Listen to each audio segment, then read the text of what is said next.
California Congressman Brad Sherman said he would vote for former President George Bush in the speaker's race before he would support Ohio Congressman Jim Jordan. Here he is speaking with Forbes. Let's watch. As to George W. Bush, I pick him as a traditional Republican who isn't doing anything right now. Mitt Romney also comes to mind, but he's got a Senate seat to fill for a while. And again, it's not the person, it's the program. And if the program is to say that if a bill passes the Senate, we'll get an up or down vote on it in the House, that would be more important to me than the personality.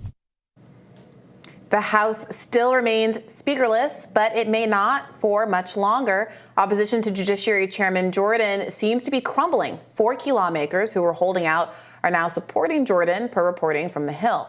On Monday, Jordan told reporters he feels good about the growing momentum he has. Let's watch.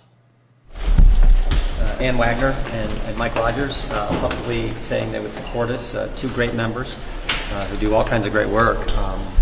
So that was really big. So I feel real good about the momentum we have, and I think we're real close. So the House is expected to vote on the speakership later today. I mean, we have been here before. I'm feeling a little loosey with the football with our predictions that they're going to vote later today, but let's see what happens this time around. George Bush, huh? That's a name being brought back into the mix. I mean, obviously, it's just kind of a stunt. There's no broader appetite among most elected Republicans, certainly not among the Republican base, to return to a pre-Trump political arrangement. George Bush has earned some plaudits, some love from your kind of centristy mainstream liberals who are, romancing the glory days back. He seems benign, I think, to them compared to Trump. Of course, there were a lot of policies that many progressives and Democrats disagreed with, that I actually disagreed with, coming from the non-interventionist side of the libertarian right. So we would not, and it's obvious that Republican actual voters don't want to any kind of return to those policies. So it's just performative, anti-Jordan. Honestly, a lot of this speaker stuff seems very personality-based. It's kind of hard to tell from the outside, like, what the actual issue is. A lot of people who are angry for personality-based reasons or for the bad relationships they have had with, Jim Jordan or Steve Scalise, because it didn't seem like Jordan and Scalise in particular were going to do anything really different from one another. I guess McCarthy did actually have some genuine differences, or was seen as not being combative enough on behalf of Republican voters for defunding Ukraine and some other things. Well, but at this point, it seems like people are just mad. My understanding was that although Scalise had done himself no favors by saying things like, I'm David Duke without the baggage, that he was considered to be more of an establishment figure vis-a-vis Jim Jordan, who was very vocally in support of Donald Trump after 1/6 and supported all of the election denial claims, things like that, and who was much more strongly aligned with the Freedom Caucus. Right. My understanding is also that there was this very tepid support for Jim Jordan, but that he really mobilized over the course of the weekend and got the help of Sean Hannity to help send out these letters that were very strongly worded. They presented those kind of neutral letters, like, to Congress members, we hear that you do not support Jim Jordan. Can you please tell us why? What are your reasons? And that, I think, the prospect of Sean Hannity dragging you on Monday for not supporting someone who is very aligned, frankly, with a lot of the populist energies in the country right now was going to hurt you, and that turned a lot of people around over the course of the weekend. So we'll see what happens with respect to this vote.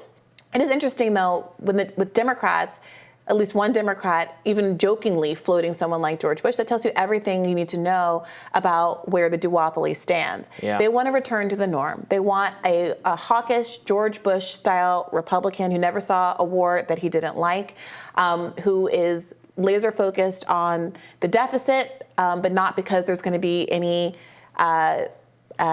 critique of policies like NAFTA and the like that were so devastating to the working class and middle classes here in the United States of America. It's kind of this abstraction of bringing the deficit down, which he also did not do. That's what they want. That's what there's bipartisan consensus of. And it's interesting to hear him say, well, we just want up-down votes on things in the House if it passes the Senate.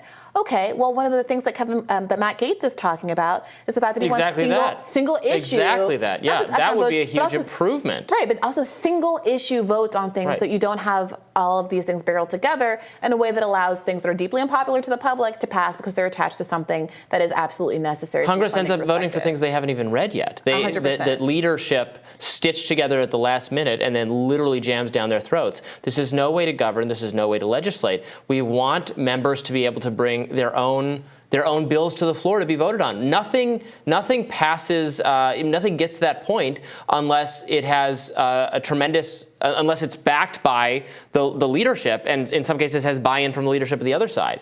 But independent, populist, anti-establishment members on both sides have been powerless, have been totally defanged, even as their support and their energy has grown among their actual voters. Their voters have been more vocal in demanding changes. Now, are they going to get that under Jim Jordan? That's the promise he has put out there. Matt Gaetz obviously is very supportive of him, has called for him to be Speaker for a long time. It does look like it's moving in that direction. I expect he will get there. I mean, obviously the margin is so close. He needs to get virtually everybody on board, everybody but he's like five. That's the thing. People are not, I think that people are not really appropriately appreciating what a tall order it is for literally anyone to win at this point, given that you can only lose 4 votes. Absent Democrats actually crossing the aisle for someone, which I think becomes an increasingly interesting prospect as the Israel-Hamas Gaza conflict continues to broil, because you do have this small cohort of progressives that issued this letter a couple of days ago saying that they want a ceasefire and negotiations and an end to the bloodshed. A very, very small number of people, mind you. The anti-war right has not come on board with this. They've been really isolated alone here. But the fact that there is this cohort of people that are increasingly distinct from their party over this particular issue does create opportunities for exactly that aisle crossing. But for that aisle crossing, whomst amongst us can imagine a world where we win a vote with almost 99% support? I think it's 97% of the caucus that you need. Well, it used to not matter because they would just hold the vote internally. It wasn't even known, publicly released, who voted for who. You could say who voted for who, but as long that vote was the vote that mattered, and then they were all agreed that once that internal vote was decided, they were all backing whoever won it. But they're not doing that anymore. No. Matt Gaetz is not playing by those rules. This is I'm sorry, the incredible power of a force the vote moment. It's the incredible power, more specifically, of block voting, of coalition voting. This is why I think you get more dynamic politics and interesting results. Democrats really should have done that. If only they'd listened to someone saying that, I guess they would have had more. Regrettably, the left would have had more power to get something across. Regrettably, the left decided to give up that power. Too bad nobody thought of that. Because there was one podcaster named Jimmy Dore that they were so hateful of and found to be so distasteful that they were willing to ignore, I think, their last opportunity to really fight for something for the progressives, the working class people that they say they represent. But here is another opportunity to be very, very clear. Nothing precludes any faction of Democrats. It could be a conservative caucus. Democrats haven't adopted this strategy yet. Hakeem Jeffries has them in line. I was listening to him on Pod Save America this morning on my way to work. They are holding the line. And I don't agree that they have any obligation to vote for a Republican, right? Some Republicans have argued that this is the Democrats' fault, that the government can't do any work because the Democrats won't be the bigger people. But this is a Republican mess. I don't agree with that argument at all. I do think that there are opportunities for any faction that wants to break free. And obviously, I don't support blue dog Democrats politically, but it could be conservative Democrats who say this is what I want. Democrats are they're goody two-shoes. They're too in love with the process or something. Republicans are out there being wild. I think they used to be afraid of Nancy Pelosi, and maybe they're still afraid of her, even though she's not the speaker anymore. But she was still in her office, but she just lost it. So maybe the illusion of control and power will be shattered. I have a hard time imagining that they're really that afraid of Hakeem Jeffries. I find him to be very underwhelming. But to the extent that he's still being puppeteered, or that Nancy Pelosi has control, and that she really does know how to hurt people, I think that's real. politically, I mean, obviously. There has been, The Intercept reported on, I think Kayla Lacey over The Intercept was reporting on certain moves with super PACs. Hakeem Jeffries is very closely aligned with DMFI, the AIPAC, Israel PAC, and has in the past used the PAC to go after progressives who frequently are advocates for the rights of Palestinians in occupied Gaza. And there's been some reporting about how there's mobilizations to keep people in line, to go after them again over their continued support in this moment. So to me, that I understand why they're feeling coerced, but I also feel like this is an opportunity to get allies that aren't Hakeem Jeffries, who already has a target on your back.